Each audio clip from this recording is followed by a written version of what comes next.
নমস্কাৰ মৰমৰ ছাত্ৰ ছাত্ৰীসকল, তোমালোকৰ প্ৰিয় চেনেল মেথছ অসমলৈ মই তোমালোকক স্বাগতম জনাইছো। মই পঢ়াই আছিলো কি সাধাৰণ গণিত ক্লাছ 10ৰ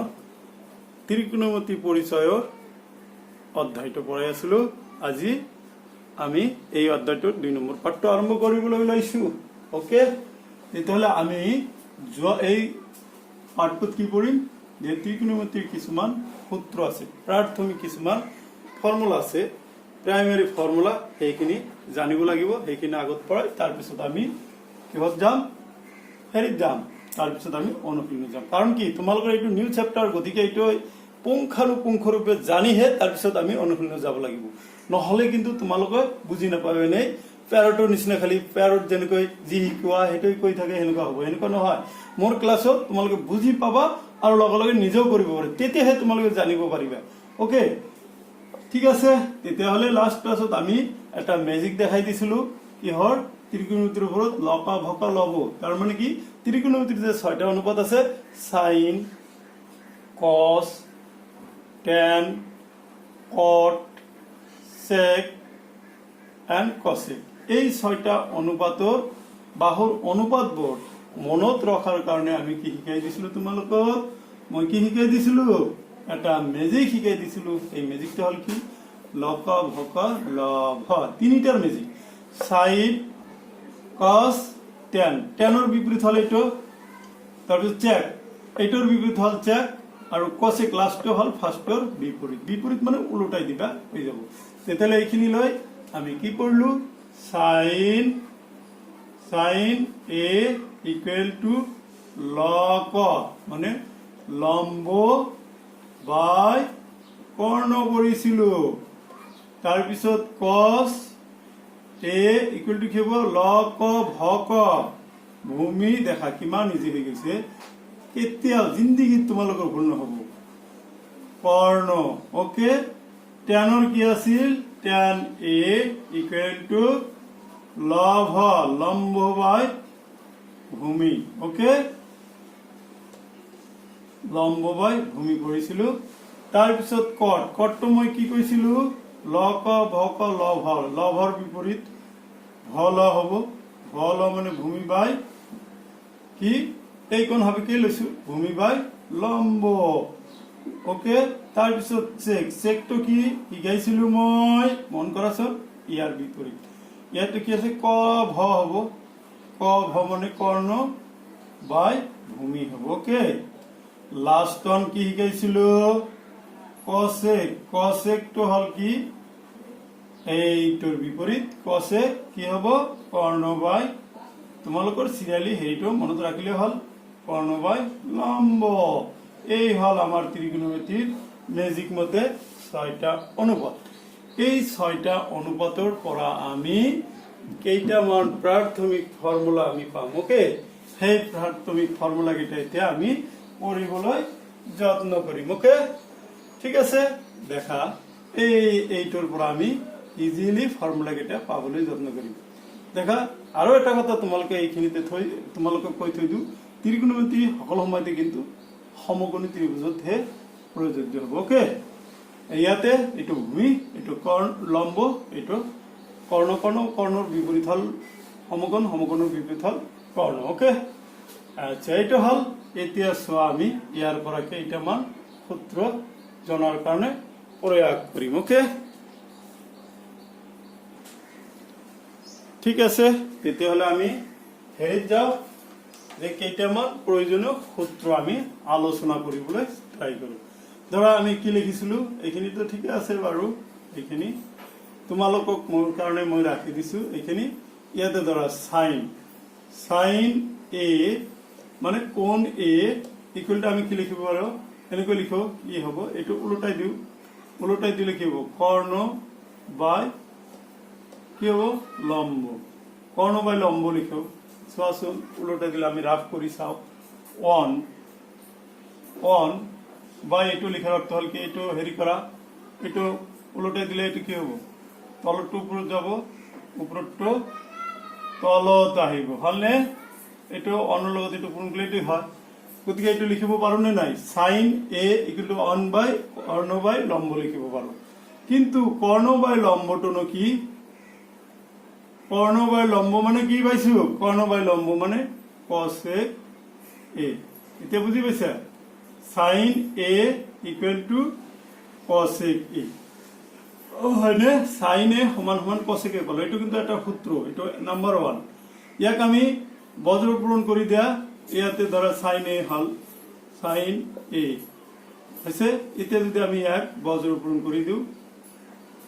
বজ্র পূরণ করলে কি হবো সাইন এ ইয়ার তলতে অন আছে অন পূরণ সাইন এ কসেক এ পূরণ এইটো একটা কিন্তু formula sine A cosec A equal to 1 এটা যদি আমি 1 নম্বর ধরো এটা তোমালকে 2 নম্বর ধরব গতিকে আমি কি লিখিব পারো sine A equal to 1 by cosec A বা cosec sine A cosec A equal to 1 ইয়ার পর আকো আমি কি লিখিব পারো দেখাছন cosec A equal to sine তো তলত গলে এইটা হবে সাইন এ তেতিয়াহলে ইয়াতে আমি কেইটা সূত্র পালো নাম্বার 1 এইখিনিৰ পৰা আমি কেইটা পালো নাম্বাৰ 1 এটা হৈ গল ইয়াৰ পৰা আমি তিনিটা সূত্র পালো নাম্বার 1 কি সূত্র কি sine A equal to 1 by cosec A এটা ফর্মুলা হলনে আৰু এটা ফর্মুলা কি কসেক এ ইকুয়াল টু কি হবো 1 বাই সাইন এ বিপরীত হলনে আৰু এটা ফর্মুলা পালো কি পাইছো sine A into cosec A equal to 1 হল এইটো এটা ফর্মুলা এই তিনিটা ফর্মুলা আমি প্ৰথমৰ পৰা পাই গলো ওকে সাইনটো হল এটো মুছি দিও আৰু আচ্ছা এটো মুছি দিও না লাগে মুছি নিদিও এইটোই আমি মুছি দিও সাইনৰ ফর্মুলাটো তোমালোকে পালা এই sine A equal to 1 by cosec A আকো cosec A equal to 1 by sine A into cosec A equal to 1 এইবিলাক সূত্র কিন্তু আমাৰ অঙ্ক কৰোতে অনুশীলন অঙ্ক কৰোতে লাগিব ওকে এতিয়া সাইনটো গল এতিয়া আমি আহো সেম কসেক টু লৈ আহো এই কস টু লৈ আহো কসেক টু হৈ গল বাৰু এতিয়া আমি কস লৈ আহো ওকে কসত কি আছে কসত লিখা কস আমি কি পালো কস এ ইকুয়াল কিমান পালো লক ভক ভূমি বাই কর্ণ দেখা মই লক ভকই ক ভূমি বাই কর্ণ ওকে এই ভূমি বাই কর্ণ ইয়াক আমি অন বাই এনেকৈ লিখিব পাৰো নে অন বাই কি লিখিব পাৰো কৰ্ণটো ওপৰত দিয়া কৰ্ণ অন বাই কৰিলে আৰু ভূমি লিখিব পাৰো এতিয়া আমি কি লিখিব পাৰো কৰ্ণ বাই ভূমি সমান সমান কি কৰ্ণ বাই ভূমি ইকুয়াল টু চেক এইখিনিৰ মান আমি কি পাম চেক এ অন বাই এই তোমালোকে এই ঠাইত কিছুমান কিতাপত বা তোমালোকে থিতাও দিব পাৰা তেতিয়া এই ঠাইত থিতা দিব লাগিব ওকে আমি যদি এ ধৰিছো গতিকে থিতা দিয়া নাই থিতা যেতিয়া পাম তেতিয়া মই আৰু ধুনীয়াকৈ তোমালোকক শিকাই দিম ওকে এটো কি বস্তু চেক এ হলনে এতিয়া এটো তেতিয়ালে cos a ইমপ্লাস কৰি যাও এতিয়া আকৌ কি কৰিব পাৰো বজ্ৰ গুণ কৰি ইয়াৰ তলত অন আছে বজ্ৰ গুণ কৰিলে কি হ'ব cos a sec equal to on পূৰণ কৰিলে এইটোৰ লগতে এইটো পূৰণ এইটো পূৰণ লগতে এইটো পূৰণ এইটো হল বজ্ৰ গুণ ইকুয়াল টু 1 হ'ব ওকে এইটো কি 1 এতিয়া আমি ইয়াৰ পৰা আকৌ কি পাম sec A equal to 1 by cos হল ইয়াতো তিনিটা সূত্র পালো কি তিনিটা সূত্র নাম্বার তাতে 3 লৈকে হৈছে 4 তো কি হ'ব cos a equal to 1 by sec a okay তার পিছত 5 নম্বৰটো হ'ব কি cos এৰ পিছত কি আহিল cos এৰ পিছত আহিল তোমাৰ cos তার পিছত sec a এটো পালো নহয় sec a equal to 1 by cos a উল্টাটো আৰু 6 নম্বৰটো হ'ব cos a পূৰণ sec a equal to 1 হলে এই তিনিটা আৰু ইয়াৰ পৰা তিনিটা সূত্ৰ পালো গতিকে এইটো হৈ গল এইটো হৈ গ'ল ওকে আমি 3 3 6টা সূত্র পালো প্রথম সূত্রটো কি sin a equal to 1 by cos a equal to 1 by sin a তাৰপিছত sin a into cos a equal to 1 আৰু দ্বিতীয় 4 নম্বৰত পালো cos a equal to 1 by sec a equal to 1 by cos a তাৰপিছত cos a into sec a equal to 1 okay now come to the next to কি এটো আমি ধুনিয়াকৈ মুছি দিও নেক্সট কি আছে tan আছে log of হক লভ আছে সা লভৰ পৰা কি পাও তিনিটা সূত্ৰ পাও নে নাই না আৰু বেছি পাও ঠিক আছে লভত যাও tan to কি আছিল tan a equal to কি হ'ব tan a log of হক লভ লম্ব বাই ভূমি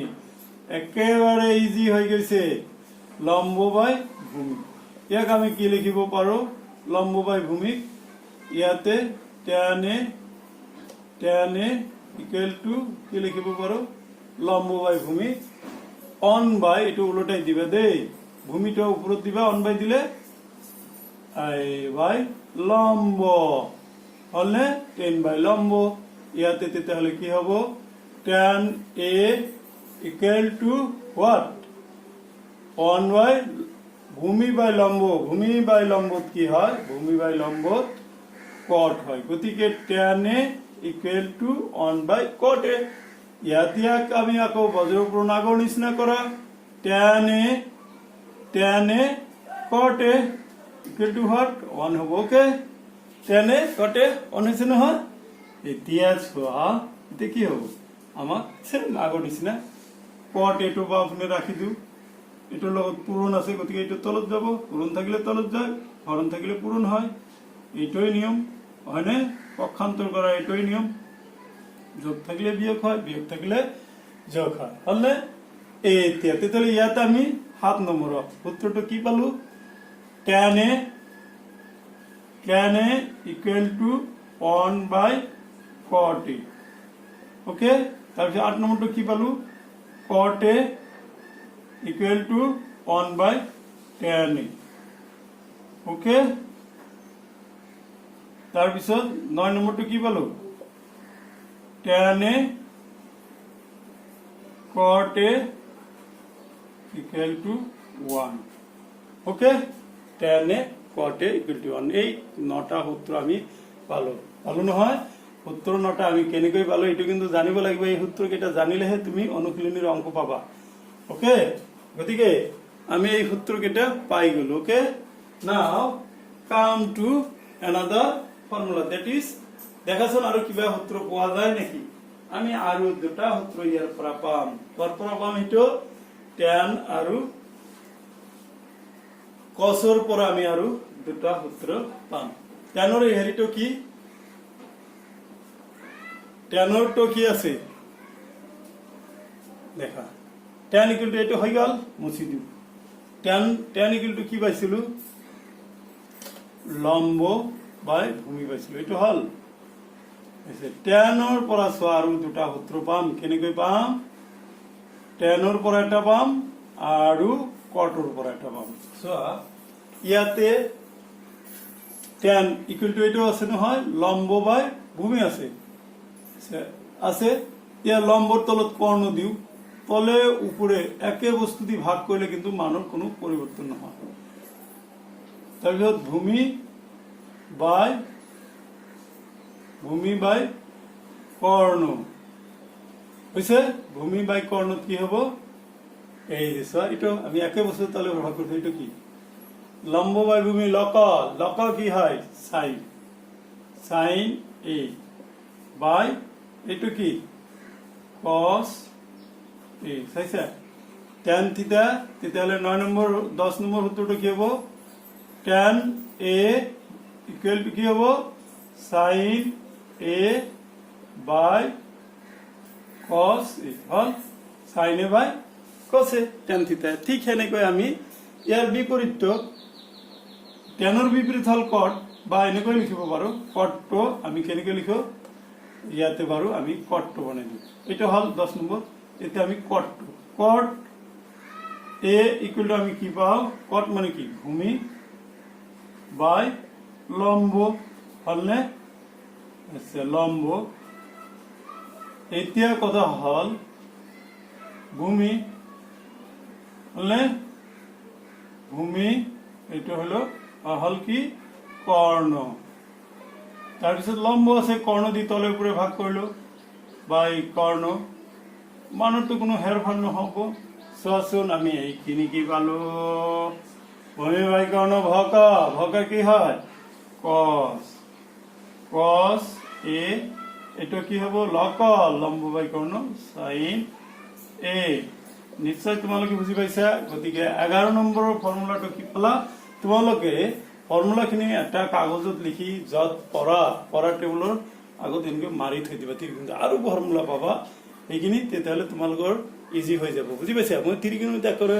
7 নম্বৰ থাকে তোমালোকৰ একেবাৰে ইজি কৰি দিম ওকে তেতিয়াহলে এইটো কি হ'ব 11 নম্বৰ কি পালো cot a equal to cos a by sin a okay এইটো হল আমার এইখিনি আমি যদি সূত্র আৰু জ্ঞান বা ধাৰণা যদি ভালকৈ ল'ব পাৰো আমি অনুশীলনী যাব পাৰিম গতিকে মৰমৰ ছাত্ৰ ছাত্ৰীসকল তোমালোকে নিশ্চয় আমাৰ সূত্ৰখিনি শিকিছা কি আছিল এক নম্বৰ সূত্ৰ কি আছিল মই কি লিখিছিলো মন কৰাচোন sin a by cosec a 2 number cosec a সমান সমান sin 1 by sin a সৰি কি আকৌ গৈছো এক নম্বৰ আছিল কি sin a equal to 1 by cosec a 2 number cosec a equal to 1 by sin a 3 number সূত্র কি আছিল sin a into cosec a equal to 1 4 number সূত্রটো কি আছিল 1 by cos equal to 1 by sec a cos a equal to 1 by sec a 5 নম্বৰত আছিল কি sec a equal to 1 by cos a 6 নম্বৰত আছিল কি মিলাই চাবা cos a into sec a equal to 1 তাৰ পিছত কি 7 নম্বৰত হল tan a equal to 1 by cot a 8 নম্বৰত cot a equal to 1 by tan a 9 নম্বৰত tan a পূৰণ cot a equal to 1 okay 10 নম্বৰত আমি কইলো কি tan a equal to sin a by cos a and 11 নম্বৰত হল cot a equal to cos a by sin a okay আৰু তোমালোকৰ এটা ম্যাজিক মই শিকাই দিছিল এটো কি আছিল লক ভক লভ আৰু ম্যাজিকটোৰ নিয়ম কি প্ৰথমে তোমালোকে কোণৰ অনুপাত কেটা ত্ৰিকোণমিতিৰ কোণৰ অনুপাত কেটা সিৰিয়ালি লিখিবা sin cos tan cot sec cosec লিখি তাৰ পিছত এনেকৈ প্ৰথম তিনটা sin cos tan হ'ব তাৰ পিছত tan ৰ বিপৰীত হ'ব কি tan ৰ উল্টাটো কি হ'ব cot হ'ব cos ৰ উল্টাটো sec হ'ব sin ৰ উল্টাটো কি হ'ব cosec হ'ব গতিকে আজি মই এইখিনিতে তোমালোকৰ এই ত্ৰিকোণমিতিৰ চ্যাপ্টাৰটো ধুনিয়াকৈ তোমালোকৰ আগত বুজাই দিবলৈ যত্ন কৰিছো নিশ্চয় তোমালোকে বুজি পাইছা thank you to watch my channel maths Assam